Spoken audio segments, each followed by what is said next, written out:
Great Britain, a country with a long history of producing iconic and effective spies.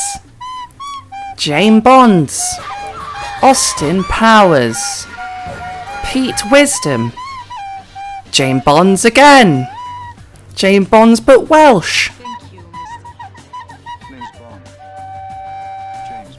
Well, move over, James Bond. Britain's got a new greatest secret agent. More than that, this record-breaking prime ministerial failure is the best kind of agent.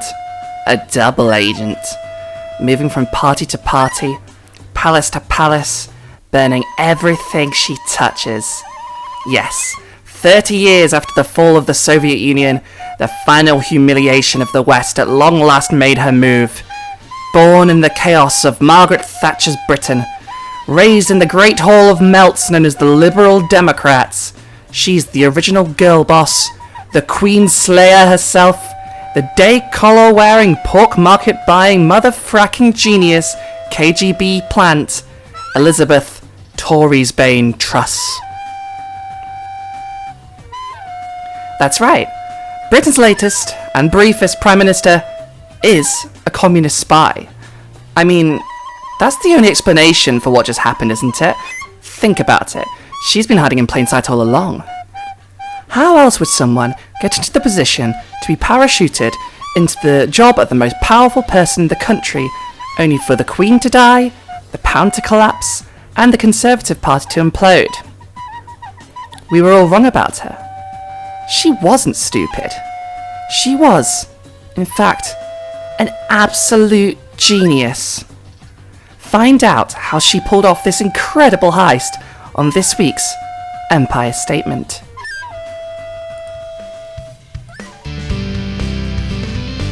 For those of you outside of the UK, Liz Truss is a Member of Parliament for the British Conservative Party, a collection of ghouls exclusively existing to serve the interests of the rich and powerful and, not coincidentally, the party that but for a few hiccups basically ruled the UK for the entire time it's had a parliamentary democracy with little interruption. Before becoming Prime Minister, Liz Truss was best known in the UK for being extremely passionate about cheese exports and pork markets. And since most of us thought of her as someone walking around with a giant cavern filled with dust between her ears for the last decade or so, it was quite the surprise when she was being whispered about as being extremely popular with the Conservative membership, and, even worse, a contender to replace mutated banana skin with chlamydia, Boris Johnson, as Prime Minister, should one of the many horrific scandals he was openly flaunting finally bring him down. As it happens, during the coronavirus pandemic, Boris Johnson and the gang did an excellent Emperor Nero impression, while the rest of the country was under strict lockdown. While this pleased all of the ghouls of the Tory party, who loved nothing more than to wank each other off while thinking back to their time at boarding school learning the classics and burning money in front of the homeless, once the British public found out Johnson had been fiddling while Rome burned, the public mood started to shift against him, and was finally brought to its height when Boris tried to change the law to protect one of his own MPs from being disciplined for out in the open corruption. And despite the valiant efforts of Johnson to keep his cottage cheese looking ass firmly in the Prime Minister's special chair in his Save Big Dog campaign, Boris Johnson was out, and his allies rallied behind Liz Truss, an empty-headed ideologue, largely because the other candidate did a lot of the backstabbing that finally did Johnson in. Truss herself has quite an interesting background. A former member of the Liberal Democrats, she once gave a very passionate speech advocating abolishing the monarchy. And well, whatever you think of Liz Truss, she certainly got the job done there. She shook the Queen's hand once, and the old woman in the sparkly hat instantly died. Not only that, but now her extremely unpopular son Charles is king, and he's been on camera not only actively insulting Truss in her role as PM, but is briefing against her to the press for trying to keep him from speaking at the COP27 Global Climate Summit, and was seen taking the piss out of Irish monarchists when he met with the leaders of Sinn Féin, the Irish Reunification Party. So clearly, Charles knows his Star Trek timeline and is actively preparing for what's coming. I have never subscribed to the theory that political power flows from the barrel of a gun. Yet there are numerous examples when it was successful. The independence of the Mexican state from Spain, the Irish unification of 2024, and So she killed the Queen. We have photo evidence. Not an ideal spy if the clues are so obvious, you might argue. Well, Truss comes from a school of thought held dear in the grand tradition of British spies, from the creed that states, subtlety is, as they say, for nerds. Think about it. James Bond. The man constantly tells everybody his name. It's even his catchphrase. The man buys the same drink at every bar he goes to, and is always wearing very similar suits and driving expensive, flashy cars in the middle of some of the most iconic streets in the world. Subtlety is not the way of British spies, even for those who are secretly double agents for the KGB, like Liz Elizabeth Truss. Our spies are less like Jason Bourne and more like Naruto, wearing bright colours and screaming as they loudly tell everyone their plans. Excellent work, Comrade Truss. Queen assassinated. Next target, Conservative Party.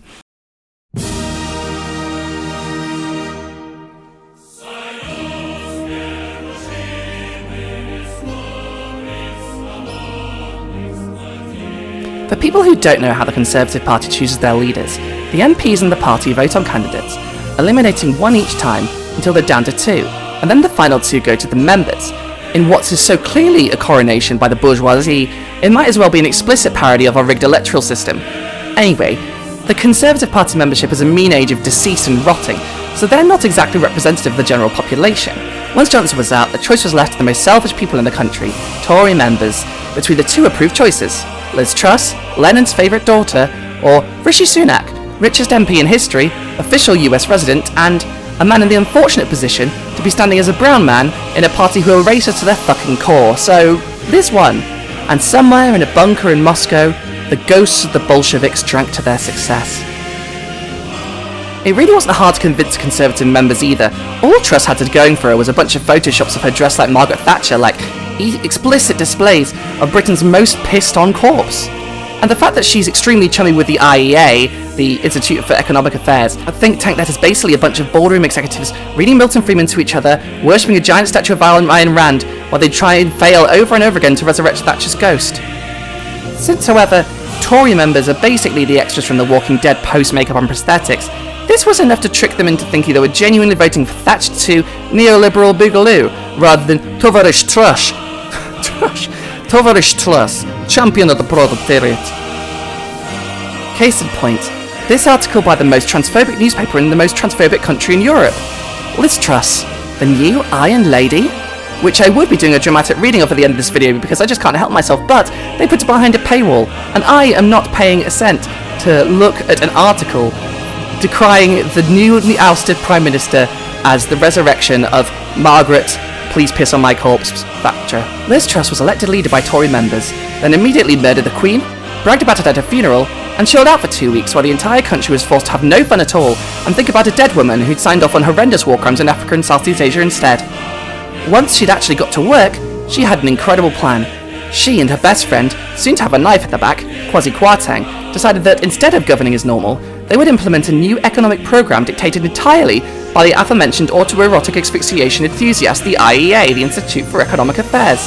When they presented their mini-budget, as they called it, detailing their plan, slashing taxes on the rich across the board and borrowing loads of money to make up for it, essentially doing the reverse Robin Hood, every libertarian in the country collectively creamed their pants, and, in disgust, the value of the pound plummeted so low it actually fell to record lows, below the value of the US dollar.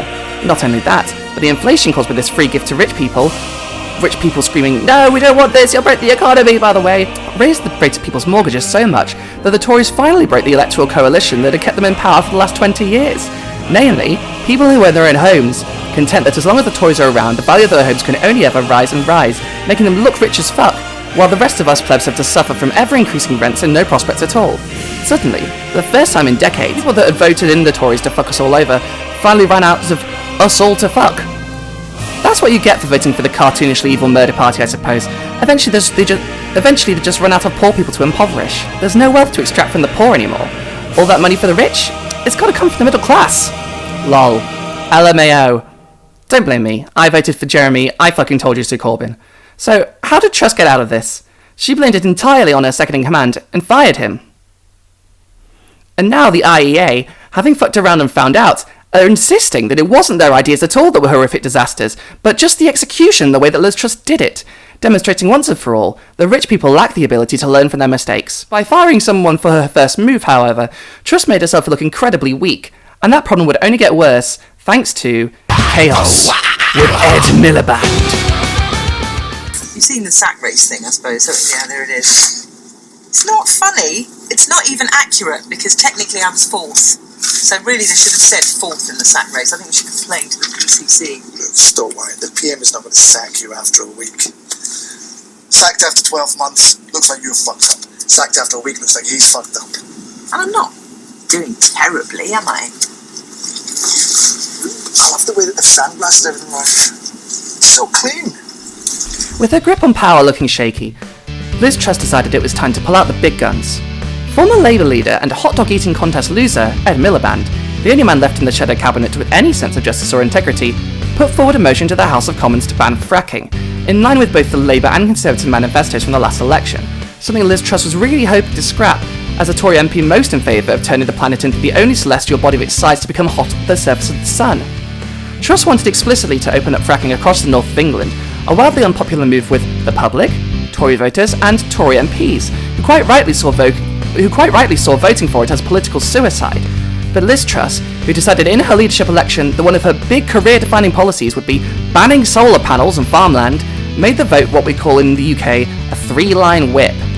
Unfortunately for the country and for Liz Truss's rumoured sensibilities, that isn't what it sounds like. It means that any MP voting against it would cease to be a Tory MP and would have to stand as an independent. Boris Johnson used this same gamble to discipline his party in the run-up to getting his Brexit deal passed. But that was a vote-winning issue, clearly, and this one very much wasn't. When it became clear that the rebellion would be huge, and that would potentially leave Liz Truss unable to govern, chaos ensued. MPs fighting each other in the hall, dragging people into the chamber to vote, giving interviews saying they didn't give a fuck anymore. Even journalists got into it, calling MPs cunts on mic like the rest of us do into our pints on a Friday night. In fact, partway through the vote, the chief whip, the man in charge of communicating the party line, decided this wouldn't be a three-line whip after all, while others insisted that it was, creating mass confusion. In the end, not even Liz Truss voted in time, although her vote was counted later after the chaos was over, as she was busy trying to tackle one of the whips who was marching out of the hall after screaming that she quit.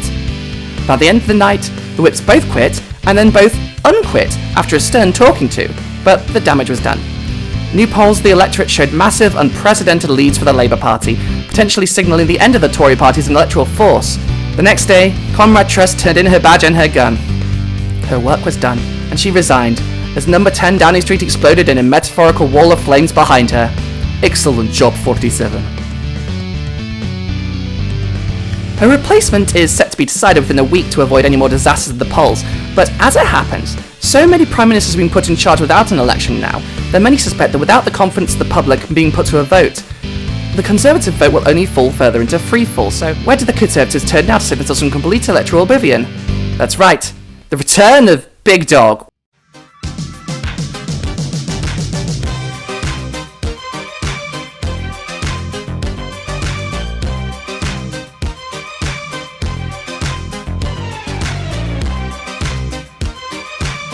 The return of Big Dog. Yes, guess who's back in the house? It's everyone's favourite pseudo-fascist Trump tribute act, Alexander Boris de Pfeffel Johnson. And in case you were wondering, yes, he is the Daily Telegraph's preferred candidate, so if we could all please forget about the several million reasons he was kicked out in the first place, that would be really swell. Seriously, this is make or break for Britain. Think about it. Without the Conservatives, where would we be? Redistributing wealth? Abolishing the House of Lords? Being led by Jeremy Corbyn? I mean, come on. It's not as if wiping the Conservative Party from the electoral map would be the best thing to happen to Britain since they cut their own king's head off, is it? Is it? Don't answer that. I need to think long and hard about my position. Don't tell my editors I'm gone. Let me think. Editing Bridget here. I did write this script when it would look like Boris Johnson was being parachuted back in. On his flight back from Dominican Republic, he was telling everyone he had 100 MPs on his side, which is pretty impressive.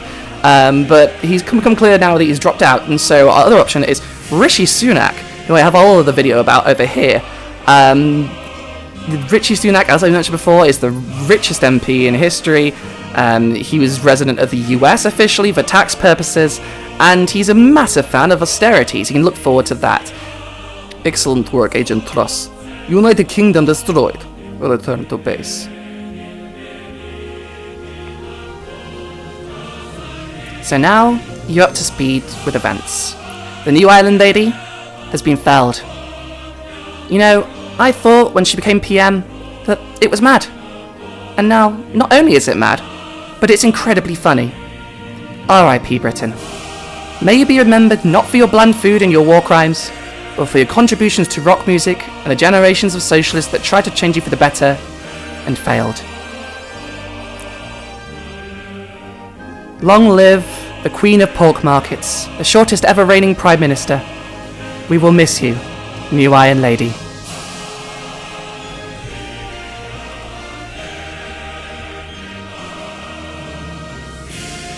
I'm here in Kigali for the Commonwealth Heads of Government meeting. I am infatuated with British food. We will not be caught with no clothes on. Should good leaders own their mistakes, or should they blame others?